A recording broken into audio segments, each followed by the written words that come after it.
আনুষ্ঠানিকভাবে 2026 সালের বাংলাদেশের হোম সিরিজের সূচি প্রকাশ বিসিবির। আসবে পাকিস্তান, নিউজিল্যান্ড, অস্ট্রেলিয়া, ভারত ও ওয়েস্ট ইন্ডিজ। চূড়ান্ত হয়নি ভেন্যু। ফিটনেস ও পারফরমেন্সের বিচারে ভবিষ্যতে সাকিবের জাতীয় দলে ফেরার সুযোগ দেখেন নাজমুল আবেদিন ফাহিম। দেশের মাটিতে সম্মানের বিদায় জানানোর পক্ষে ক্রিকঅপস চেয়ারম্যান। বাংলাদেশের জন্য খেলে ওর খেলা শেষ করতে পারে, মানে that will be a perfect tribute for someone. ওর যেই ইচ্ছা, ওর যে স্বপ্ন, সেটা যদি পূরণ হয়, আমি খুবই খুশি হব অবশ্যই। এইডেন মার্করামের নেতৃত্বে টি-20 বিশ্বকাপের জন্য দল ঘোষণা সাউথ আফ্রিকার। ডাক পেলেন 6 পেসার। ফিরেছেন কাগিসো রাবাদা। 15 সদস্যের দল দিল জিম্বাবুয়ে। এবং আবারও বাফুফের টেকনিক্যাল ডিরেক্টরের দায়িত্বে সাইফুল বারী টিটু। তৃণমূল থেকে ফুটবলার তুলে আনার সঙ্গে নতুন কোচ নিয়োগের পরিকল্পনা। সেরাটা দিতে প্রস্তুত গোলরক্ষক কোচ বিপ্লব।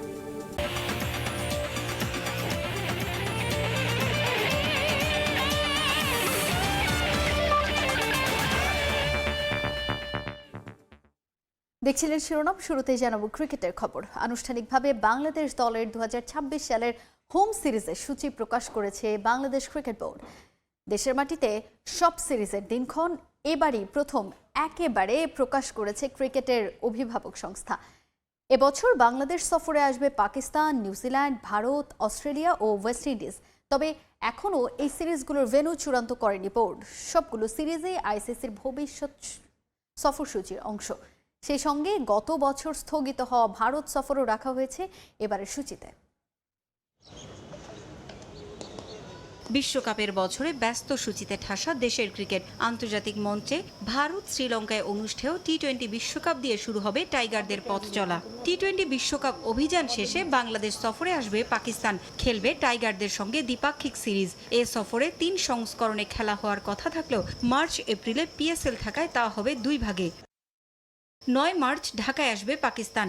12, 13 ও 14 এপ্রিল খেলবে 3 ম্যাচের ওয়ানডে সিরিজ। 17 মার্চ দেশে ফিরে যাবে men in green. 26 March PSL শুরু হয়ে শেষ হবে 3রা মে। এই টুর্নামেন্ট শেষ করে আবারও বাংলাদেশে আসবে তারা। এই দফায় টেস্ট চ্যাম্পিয়নশিপের অংশ হিসেবে 8 ও 16 মে 2টি টেস্ট খেলবে তারা। পাকিস্তানের বিপক্ষে এ 2 সিরিজের মাঝেই 13 এপ্রিল বাংলাদেশ সফরে আসবে নিউজিল্যান্ড। 3টি করে ওয়ানডে ও টি-20 ম্যাচ খেলবে ব্ল্যাক ক্যাপস। 3 ম্যাচের ওয়ানডে সিরিজ হবে যথাক্রমে 17, 20 ও 23 এপ্রিল। টি-20 সিরিজের ম্যাচগুলো হবে যথাক্রমে 27, 29 ও 2 মে। 2 জুন বাংলাদেশ সফরে আসবে অস্ট্রেলিয়া ক্রিকেট দল। খেলবে 3 ওয়ানডে ও 3 ম্যাচের টি-20 সিরিজ। একই সময়ে যুক্তরাষ্ট্র, কানাডা ও মেক্সিকোতে অনুষ্ঠিত হবে ফুটবল বিশ্বকাপ। বিশ্ব ফুটবলের উন্মাদনার মাঝেই 5, 8 ও 11 জুন 3 ম্যাচের ওয়ানডে সিরিজে মুখোমুখি হবে বাংলাদেশ ও অস্ট্রেলিয়া। টি-20 সিরিজের ম্যাচগুলো হবে 15, 18 ও 20 জুন। অস্ট্রেলিয়ার পর আগস্ট সেপ্টেম্বরে দেশের মাটিতে হবে বাংলাদেশ ভারত দ্বিপাক্ষিক সিরিজ। 28 আগস্ট 3 ম্যাচের ওয়ানডে ও 3 ম্যাচের টি-20 সিরিজ খেলতে বাংলাদেশে আসবে টিম ইন্ডিয়া। 1, 3 ও 6 সেপ্টেম্বর হবে ওয়ানডে সিরিজের ম্যাচগুলো। এরপর 9, 12 ও 13 সেপ্টেম্বর 3 ম্যাচের টি-20 সিরিজ খেলবে বাংলাদেশ ভারত। ব্যস্ত বছরে বাংলাদেশ দল তাদের শেষ হোম সিরিজ খেলবে ওয়েস্ট ইন্ডিজের বিপক্ষে।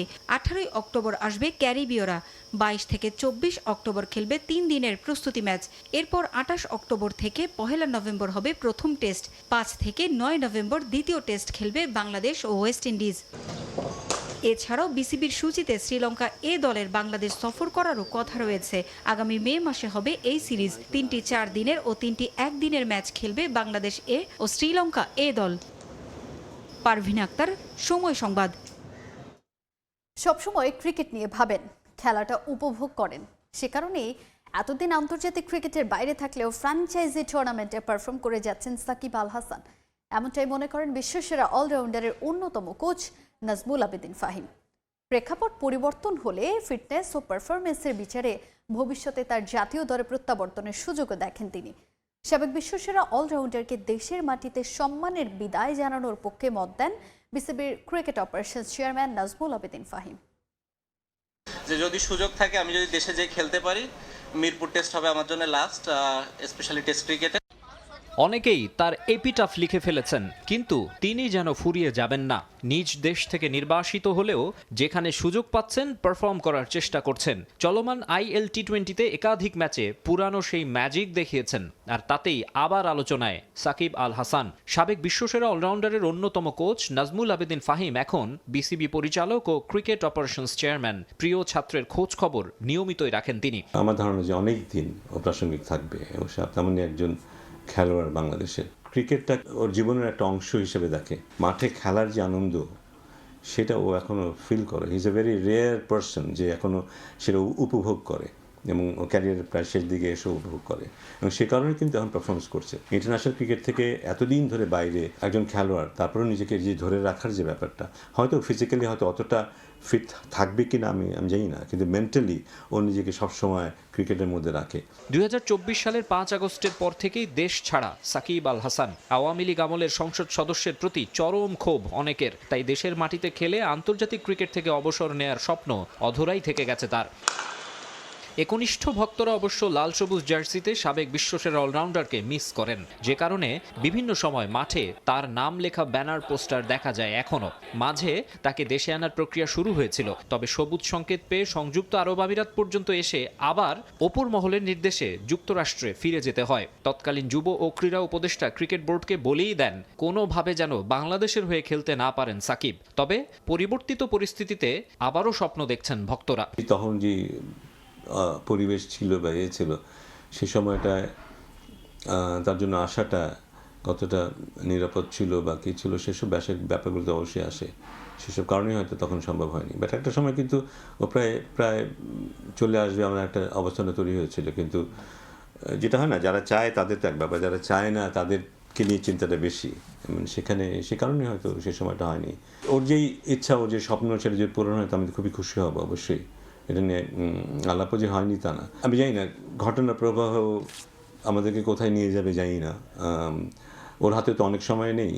ও যতদিন খেলার মতো ফিটনেসও থাকবে, ও যদি আসতে পারে, খেলতে পারে, এবং যে বাংলাদেশকে ক্রিকেটের মাঠেও এত কিছু দিয়েছে, সেখানে যদি বাংলাদেশের জন্য খেলে ওর খেলা শেষ করতে পারে, মানে that will be a perfect tribute for someone.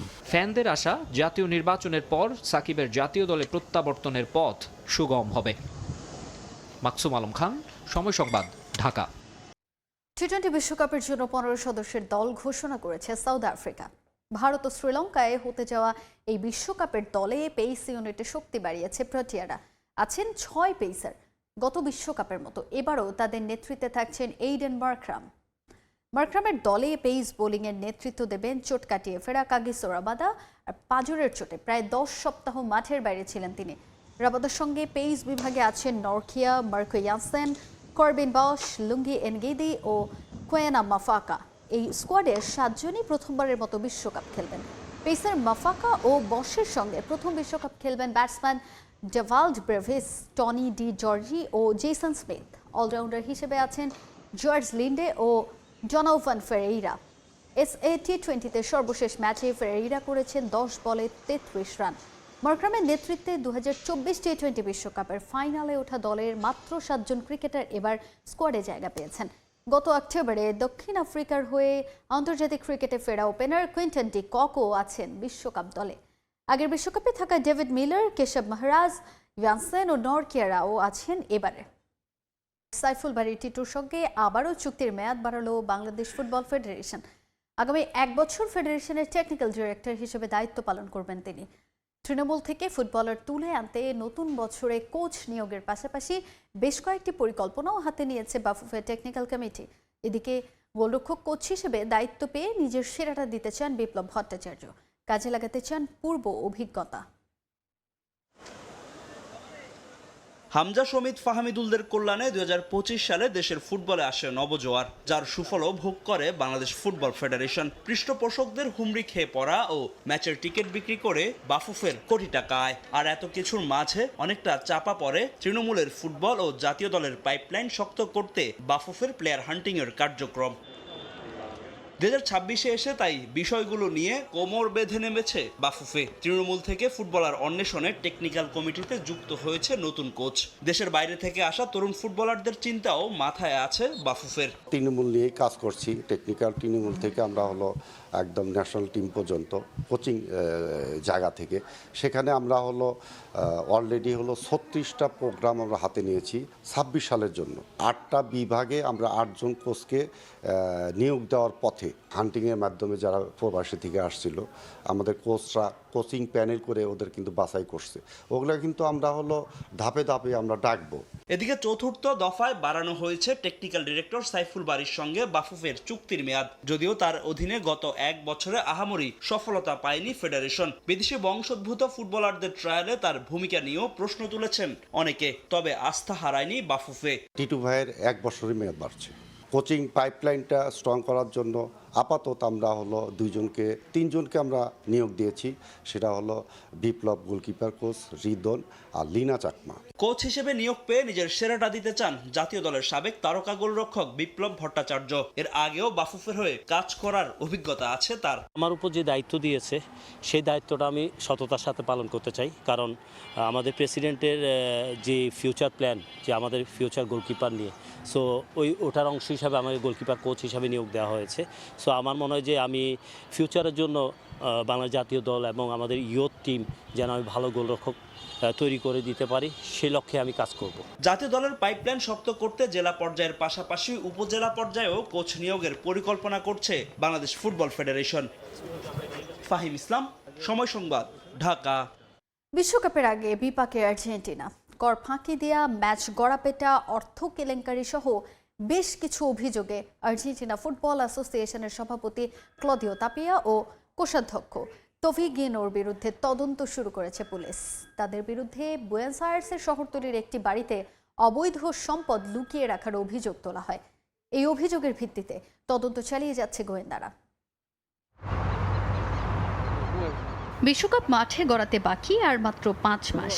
প্রস্তুতিতে মনোযোগী বিশ্বকাপ জয়ী দল আর্জেন্টিনা। ওয়ার্ল্ড কাপ মাঠে গড়ানোর আগে আর্জেন্টিনার আছে গুরুত্বপূর্ণ এক মিশন। আগামী মার্চে ফিনালিজেমায় স্পেনের বিপক্ষে লড়বে আলবিসেলেস্তেরা। তবে বিশ্বকাপ ধরে রাখার মিশনের আগে বড় বিপাকে আর্জেন্টিনা।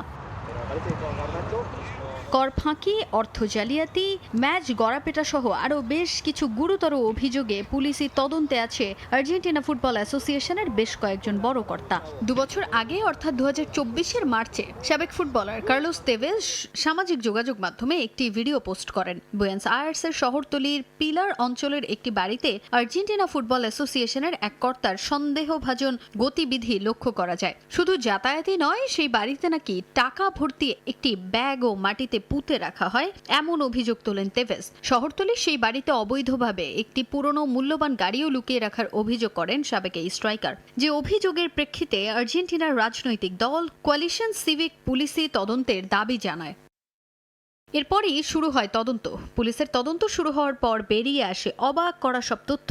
শহরতলির বাড়িটি এএফ এর আর্থিক দুর্নীতির কেন্দ্র বলে জানায় পুলিশ। এই দুর্নীতিতে শুধু এএফ এর কর্তারা জড়িত তা নয়, এর সঙ্গে জড়িত রয়েছে বেশ কয়েকটি ক্লাবও। অর্থ জালিয়াতি, ম্যাচ গড়াপেটা, কর ফাঁকি সহ নানা ধরনের অপরাধমূলক কর্মকাণ্ড সংগঠিত হয় সেখানে। ডিসেম্বরের শেষ দিকে আর্থিক পরিষেবা প্রদানকারী একাধিক সংস্থার দফতরেও তল্লাশি চালায় তদন্তকারীরা। বাজেয়াপ্ত করা হয় বেশ কিছু নথি। এরপর তল্লাশি চালানো হয় শহরতলির সেই বাড়িটিতেও। সেখানে একটি হেলিপোর্ট, 54টি গাড়ির সন্ধান মেলে। দেশটির একটি রাজনৈতিক দলের দাবি, এই বেআইনি সম্পত্তি এএফ এর সভাপতি ক্লদিও তাপিয়া ও কোষাধ্যক্ষ পাবলো তোভি গিনোর অর্থ পাচার কারবারের অংশ। মূলত ক্লদিও ও তার সহযোগীদের জালিয়াতির কারণে $13 মিলিয়ন কর ফাঁকি দেয়া হয়। এএফ এর বিরুদ্ধে ওঠে এমন অভিযোগ।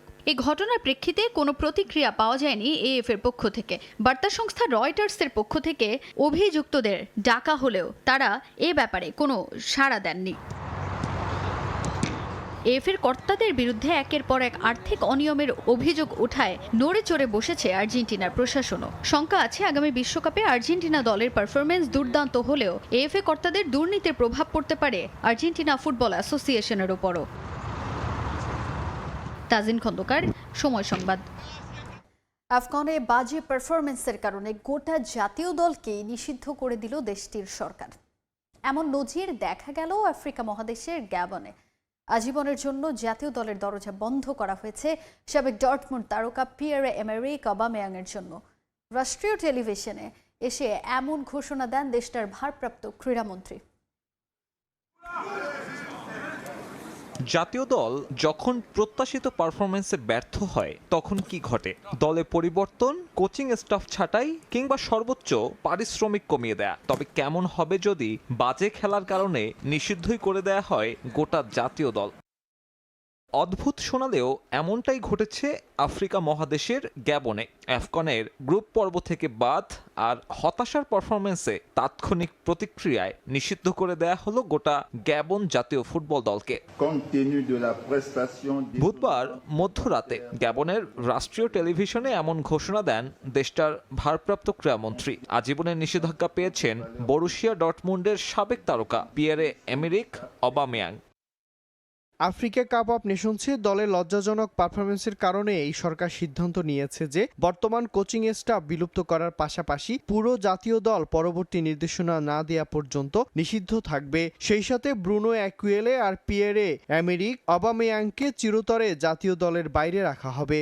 যদিও রাষ্ট্রীয় টেলিভিশনে ওই মন্ত্রীর এমন বক্তব্য প্রচারের কিছুক্ষণ পরেই ভিডিওটি সরিয়ে ফেলা হয়। বৃহস্পতিবারে তা আবারও প্রকাশ পায়। এমন সিদ্ধান্তে প্রতিক্রিয়া জানিয়েছেন অবামেয়াংও। সোশ্যাল মিডিয়ায় এই ফুটবলার লেখেন, ব্যক্তি হিসেবে তার দায়ের থেকে দলের সমস্যা আরও বেশি গভীর।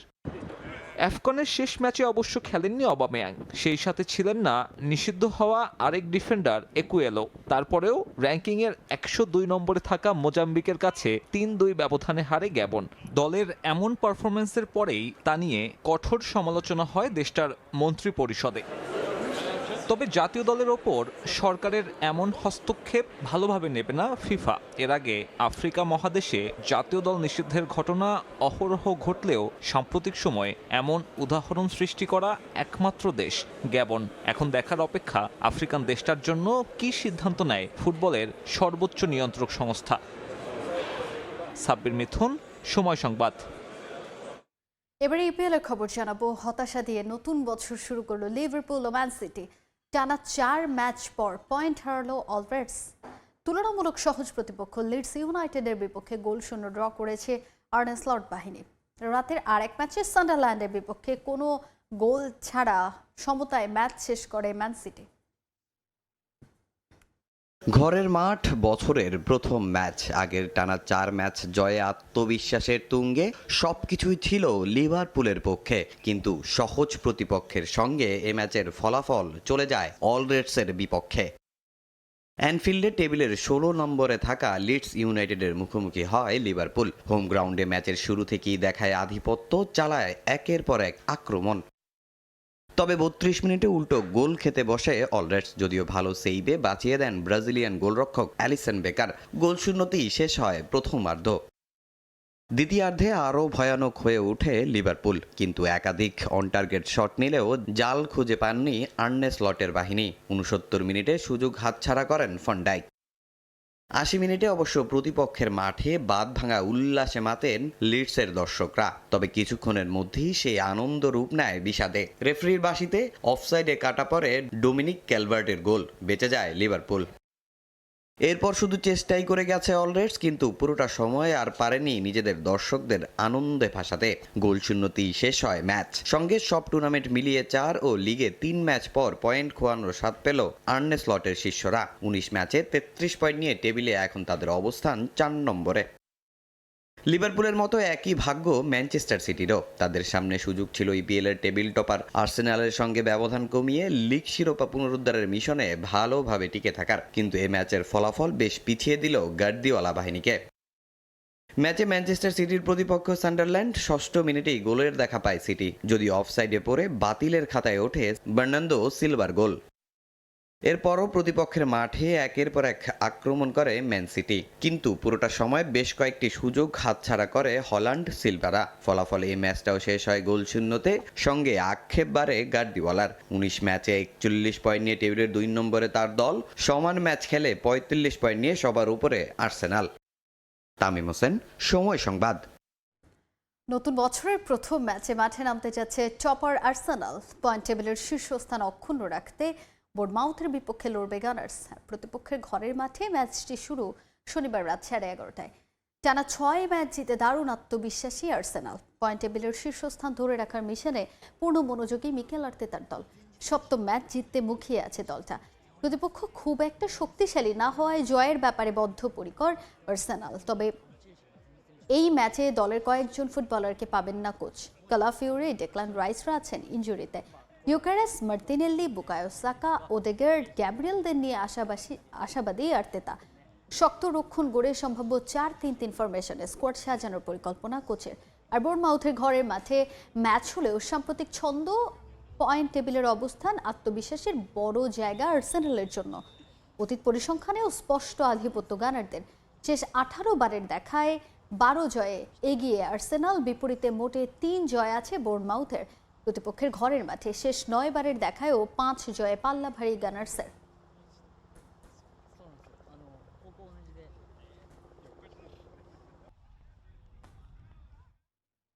ক্রিস্টিয়ানো রোনালদো শুধু একজন কিংবদন্তি ফুটবলারই নন, তিনি অনেক বড় হৃদয়ের অধিকারীও, যে সব সময় অন্যদের সাহায্য করে থাকেন। এমন মন্তব্য করেছেন তার সাবেক ক্লাব সতীর্থ লুকা মদ্রিচ। তবে মেসি রোনালদোর মাঝে কে সেরা, এই প্রশ্নে কোনো নির্দিষ্ট একজনকে বেছে নেয়ার বদলে দুজনকেই সমান মার্কিং করেছেন ক্রোয়াট মিডফিল্ডার। মেসি রোনালদোর শ্রেষ্ঠত্ব আপেক্ষিক, এক একজনের চোখে এক একজন সেরা। তাই এই বিতর্ক অনেকটা ছোট গল্পের সংজ্ঞার মতোই। তবুও যারা খুব কাছ থেকে দেখেছেন তাদের ব্যাখ্যা করার চেষ্টা করেছেন নিজেদের মতো করে। অনেকের মতে কাতার বিশ্বকাপ জিতে এই তর্কে দাড়ি টেনেছেন লিওনেল মেসি, যদিও ক্রিস্টিয়ানো রোনালদো নিজেই স্বীকার করেন না তা।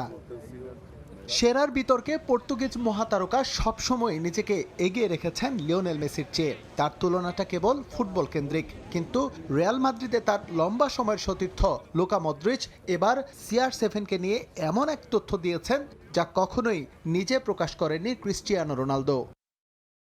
এটা এমন এক প্রশ্ন যেটা আমি পছন্দ করি না। তারা দুজনই একটা নির্দিষ্ট সময় প্রতিনিধিত্ব করেছে। ক্রিস্টিয়ানোর প্রতি আমার টানটা একটু বেশি, কারণ আমি তার সঙ্গে খেলেছি। রিয়াল মাদ্রিদে সে আমার সতীর্থ ছিল।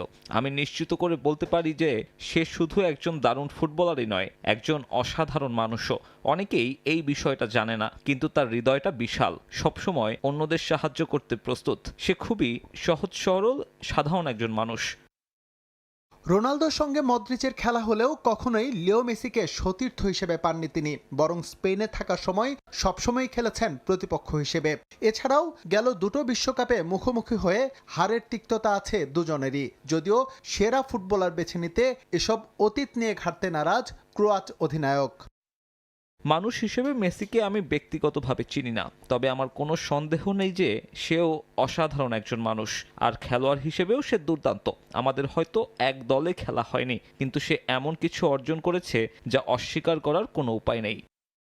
আরও একটা বিশ্বকাপ চলে আসছে দোরগোড়ায়। এটাই যে মেসি এবং রোনালদোর শেষ তা বলার অপেক্ষা রাখে না। কে সেরা এই বিতর্কে সময় নষ্ট না করে ফুটবল পায়ে বিশ্বমঞ্চে তাদের শেষ নৈপুণ্য দেখার অপেক্ষায় ভক্তরা। SM ইকবাল, সময় সংবাদ। সমর্থকদের অপেক্ষার অবসান। ব্রাজিলের হয়ে বিশ্বকাপে খেলতে সান্তোসের সঙ্গে চুক্তি নবায়ন করেছেন নেইমার। শৈশবের ক্লাবের সঙ্গে তার চুক্তির মেয়াদ 2026 সালের ডিসেম্বর পর্যন্ত। এই নিয়ে সান্তোসের তৃতীয়বারের মতো চুক্তিবদ্ধ হলেন নেইমার। আপাতত পুনর্বাসন প্রক্রিয়ায় মনোযোগ দিচ্ছেন ব্রাজিলিয়ান তারকা। ফেব্রুয়ারির মাঝামাঝি সময়ে তার মাঠে ফেরার আশা। ফিরেই বিশ্বকাপের দলের জন্য নিজেকে প্রস্তুতে মনোযোগ দেবেন তিনি। ইনজুরির সঙ্গে দীর্ঘদিন ধরেই লড়াই করে যাচ্ছেন নেইমার। সবশেষ ব্রাজিলের জার্সিতে খেলেছেন 2023 সালের অক্টোবরে। এরপর থেকে যতবারই ফেরার স্বপ্ন দেখেছেন, ইনজুরি চুরমার করে দিয়েছে তার ঘুরে দাঁড়ানোর স্বপ্ন। কার্লো অ্যানচেলোত্তি দায়িত্ব নেওয়ার পর সাফ জানিয়ে দিয়েছেন, তারকা নয়, তার কাছে ফিটনেসই সবার আগে। তাই তো 2026 বিশ্বকাপে খেলতে নিজেকে উজাড় করে দিয়েছেন ব্রাজিলের ঘরোয়া লিগে। অবশেষে তার সঙ্গে চুক্তির আনুষ্ঠানিকতাও সেরে ফেলল সান্তোস। ব্রাজিলের ঘরোয়া লিগ শেষ হওয়ার পর থেকে নেইমারকে ধরে রাখতে একের পর এক চেষ্টা চালিয়ে গেছে সান্তোস। অবশেষে 1 বছরের জন্য দুপক্ষের সমঝোতায় হয়ে গেছে চুক্তি। গত 31 ডিসেম্বর শৈশবের ক্লাবের সঙ্গে চুক্তি শেষ হয়ে গিয়েছিল তার। ইনজুরি নিয়েও নেইমার যেভাবে লিগের শেষটায় বুক চিতিয়ে লড়াই করেছেন সেটা তো সমর্থকদের স্মৃতিপটে আঁকা ছবি হয়ে থাকবে। তার কল্যাণেই অবনমন এড়িয়েছিল সান্তোস। শেষ 3 ম্যাচে ইনজুরি নিয়েও পারফর্ম করেছেন দুর্দান্ত। প্রথম ম্যাচে 1 গোলের পর দ্বিতীয় ম্যাচে গোল না পেলেও অ্যাসিস্ট ছিল তার। শেষ ম্যাচে করেন হ্যাট্রিক। 3 ম্যাচেই 3-0 গোলের ব্যবধানে জয় পেয়েছিল সান্তোস। ব্রাজিলের হয়ে বিশ্বকাপ খেলতে অস্ত্রোপচার করেছেন নেইমার। তারকাই ফুটবলার এখন পুরো মনোযোগ দিচ্ছেন বাঁ হাঁটুর মেনিস্কার অস্ত্রোপচারের পর পুনর্বাসনের ওপর। ফেব্রুয়ারির মাঝামাঝি সময়ে তার মাঠে ফেরার আশা সমর্থকদের। তার চিকিৎসার পুরোটাই দেখাশোনা করছে সান্তোসের মেডিকেল টিম। সান্তোসের 4-5 জন ফুটবলারকে যত বেতন দিতে হয় সে পরিমাণ বেতন একাই পান ব্রাজিলিয়ান তারকা। ফুটবলার হিসেবে চুক্তির পাশাপাশি নেইমারের ইমেজ সত্ত্ব নিয়েও তার পরিবারের সঙ্গে চুক্তি করবে সান্তোস। এজন্য 8 কোটি 50 লাখ ব্রাজিলিয়ান রিয়াল সান্তোসকে আগামী বছরের মধ্যেই পরিশোধ করতে হবে। নেইমারের সঙ্গে চুক্তির খবরে স্বস্তি ফিরেছে তার সমর্থকদের মাঝেও। সবার আশা দ্রুতই নিজেকে ফিরে পাবেন এই তারকা, জায়গা করে নেবেন ব্রাজিলের বিশ্বকাপের দলে। নেইমারের হাত ধরেই হেক্সা জয়ের স্বপ্ন পূরণ করবে ব্রাজিল। পারভিন আক্তার, সময় সংবাদ। দেখছেন খেলার সময়, সঙ্গেই থাকুন। ক্লোজ আপে এখন আছে জিঙ্ক ফ্রেশ টেকনোলজি, যা জীবাণুর সাথে লড়াই করে দেয় সতেজ নিঃশ্বাস 18 ঘন্টা পর্যন্ত। হাই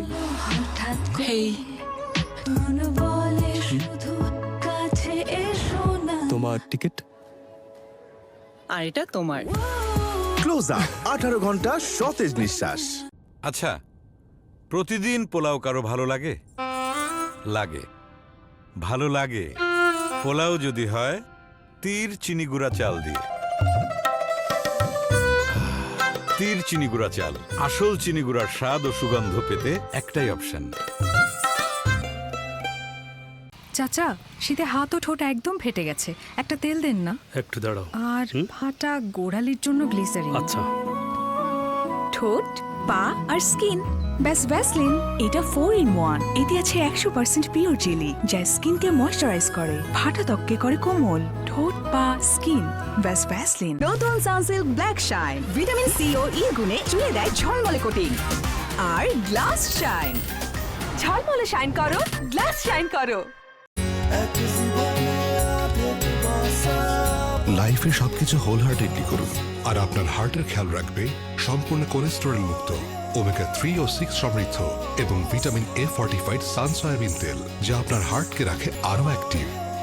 সান ফর্টিফাইড সয়াবিন তেল for healthy life. Glow and Lovely এখন নতুন রূপে, নতুনের মতো গ্লোয়িং স্কিন। যেখান থেকে যাত্রা শুরু সেখান থেকেই বিদায়ের ঘোষণা। অ্যাশেজের সিডনি টেস্টের পরে সব ধরনের আন্তর্জাতিক ক্রিকেট থেকে অবসর নেবেন অস্ট্রেলিয়ান ব্যাটার উসমান খাজা। 15 বছরের ক্যারিয়ারে পরিবার ও সতীর্থদের সমর্থনের জন্য কৃতজ্ঞতা প্রকাশ করেছেন 39 বছর বয়সী এই ক্রিকেটার। তবে এই বিদায়ের ঘোষণার দিনে মুসলিম হওয়ায় নানা কটাক্ষ সহ্য করা ও এবারের অ্যাশেজে তাকে নিয়ে মিডিয়া ও সাবেকদের নানা নেতিবাচক আলোচনা নিয়ে আক্ষেপ করেন খাজা। I'm here to announce today that I'll be retiring from all international cricket. 24 বছর বয়সে সিডনির এই মাঠেই স্বপ্নযাত্রা শুরু ওসমান খাজার, আর এখান থেকেই আন্তর্জাতিক ক্রিকেটকে দিলেন বিদায়ের ঘোষণা। তবে অস্ট্রেলিয়ার প্রথম মুসলিম ক্রিকেটারের জীবনের গল্পটা ছিল বড্ড কঠিন। পাকিস্তানে জন্ম নেয়া ওসমান খাজা ছোট্ট বয়সেই পরিবার সহ পাড়ি জমান অস্ট্রেলিয়ায়। তবে তার বড় লড়াই ছিল নিজের পরিচয় নিয়ে। একে তো মুসলিম, সঙ্গে ভিন্ন গায়ের রং, অস্ট্রেলিয়ায় হতে হয় নানা বিদ্বেষমূলক আচরণের শিকার। তাই নিজের পরিচয়টাই আড়াল করতেন তিনি, নিজেকে পরিচয় দিতেন সৌদি আরবের বলে, শুধুমাত্র অস্ট্রেলিয়ার ক্রিকেটে গ্রহণযোগ্যতা পেতে। I live just up the road from the SCG.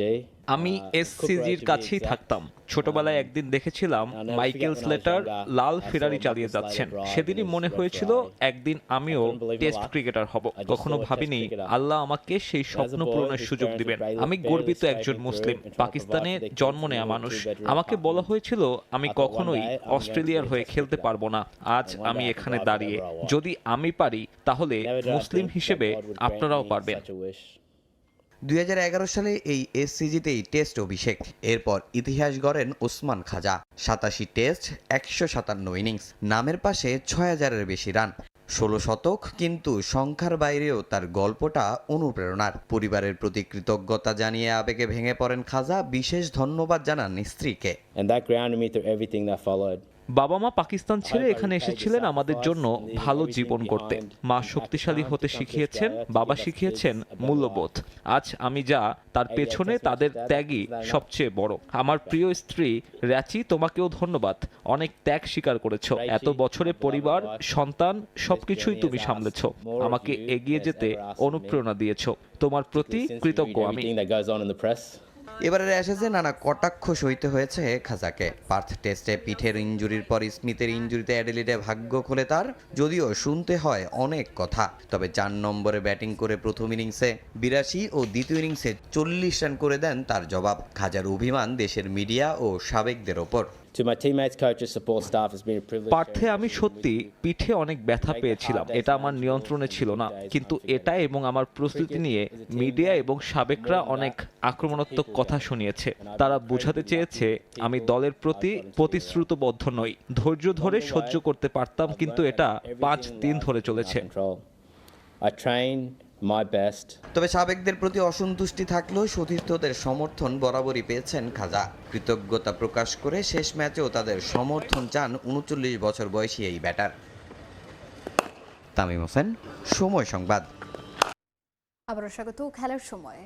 পর্যটনের অপার সমৃদ্ধময় জেলা মৌলভীবাজারকে বিশ্ব দরবারে পরিচিত করার লক্ষ্যে অনুষ্ঠিত হয়ে গেল Bengal convention hall Moulvibazar half marathon প্রতিযোগিতা। 3 ক্যাটাগরিতে অনুষ্ঠিত এই ম্যারাথনে সারা দেশের 850 দৌড়বিদ অংশ নেন। বাড়তি আয়োজন হিসেবে ছিল শিশুদের 1 কিলোমিটার দৌড়। শাহ অলিদুর রহমানের পাঠানো তথ্য ও মোহাম্মদ ইয়ারুব আহমেদের ছবিতে রিপোর্ট। ঘড়ির কাঁটায় ভোর 6:30, হুইসেলের সুর, এরপরেই শুরু দৌড়। মৌলভীবাজার হাফ ম্যারাথনে এদিন অংশ নেয় প্রায় 850 দৌড়বিদ। 3 ক্যাটাগরিতে আয়োজন করা হয় এই প্রতিযোগিতা, যেখানে নানান বয়সী আর দেশের নানান প্রান্ত থেকে আসা প্রতিযোগীরা অংশগ্রহণ করে। মৌলভীবাজার এম সাইফুর রহমান স্টেডিয়াম থেকে শুরু করে শহীদ আব্দুল মুকিত সড়ক হয়ে বর্ষিজোড়া ইকো পার্ক পাড়ি দিয়ে হামিদিয়া রাবার বাগান, তারপর দেওয়াছড়া চা বাগান এলাকা হয়ে ছয়ছিড়ি দিঘির পার, সেখান থেকে ইউটার্ন হয়ে পুনরায় মৌলভীবাজার এম সাইফুর রহমান স্টেডিয়াম পর্যন্ত 21.1 কিলোমিটার হাফ ম্যারাথন সম্পন্ন হয়। দ্বিতীয় ক্যাটাগরির 10 কিলোমিটারে ম্যারাথন দৌড় একইভাবে এম সাইফুর রহমান স্টেডিয়াম থেকে শুরু হয়ে শহীদ আব্দুল মুকিত সড়ক হয়ে বর্ষিজোড়া ইকো পার্ক হয়ে হামিদিয়া রাবার বাগান, সেখান থেকে ইউটার্ন নিয়ে সাইফুর রহমান স্টেডিয়ামে এসে শেষ। পঞ্চমবারের মতো এই হাফ ম্যারাথনে অংশ নিতে পারায় দেশের বিভিন্ন স্থান থেকে আসা দৌড়বিদরা সবাই খুশি। আয়োজনকারীকে অনেক ধন্যবাদ। মাঝে মধ্যে এরকম দৌড়ানোর প্রয়োজন সবার। আমাদের মৌলভীবাজারের এই প্রাকৃতিক সৌন্দর্য এবং টুরিস্ট স্পটগুলা মানুষের দেখবে, রানাররা দেখবে, বাংলাদেশ সহ বিশ্বের বিভিন্ন দেশে এই বার্তা ছড়িয়ে যাবে। ট্রেকটা অনেক সুন্দর ছিল, অনেক এনজয় করেছি। বরাবরই আমি মৌলভীবাজার ইভেন্টে অংশগ্রহণ করি। আসলে তাদের ইভেন্টটা খুব সুন্দর গোছালো হয়। পাহাড়ের রাস্তা, তারপর রাবার বাগানের রাস্তা, সবকিছু মিলে ভালো ছিল। যারা আয়োজক ছিলেন তাদেরকে অসংখ্য ধন্যবাদ। আমার বয়স 73 অর্থাৎ 74 হবে। আমি পঞ্চমবার এসেছি। সত্যি একটা চমৎকার। কালকে আমার আবার 10 কিলোমিটার আছে ঢাকা বিশ্ববিদ্যালয়ে। তবে এবারের ব্যতিক্রমী আয়োজন শিশুদের নিয়ে ম্যারাথন। সকাল 9:30টায় এম সাইফুর রহমান স্টেডিয়াম মাঠে অনুষ্ঠিত হয় 1 কিলোমিটারের এই দৌড়। এমন আয়োজনের মূল উদ্দেশ্য পর্যটন জেলা মৌলভীবাজারকে বহির্বিশ্বের কাছে তুলে ধরা। হাফ ম্যারাথন সফল করতে জেলা ক্রীড়া সংস্থা সার্বিক সহযোগিতা করে। এই আয়োজনের মূল উদ্দেশ্য হলো দেশের অন্যতম পর্যটন জেলা মৌলভীবাজারকে বিশ্বব্যাপী ছড়িয়ে দেওয়া বা মৌলভীবাজারের অপরূপ প্রাকৃতিক সৌন্দর্য তুলে ধরা। এই ম্যারাথন সুষ্ঠু এবং সুন্দরভাবে বাস্তবায়নে জেলা প্রশাসন, জেলা পুলিশ এবং জেলা ক্রীড়া সংস্থা সার্বিক সহযোগিতা প্রদান করেছে। 2019 সালে প্রথমবারের মতো মৌলভীবাজারে ম্যারাথন প্রতিযোগিতা অনুষ্ঠিত হয়। সময় সংবাদ, মৌলভীবাজার।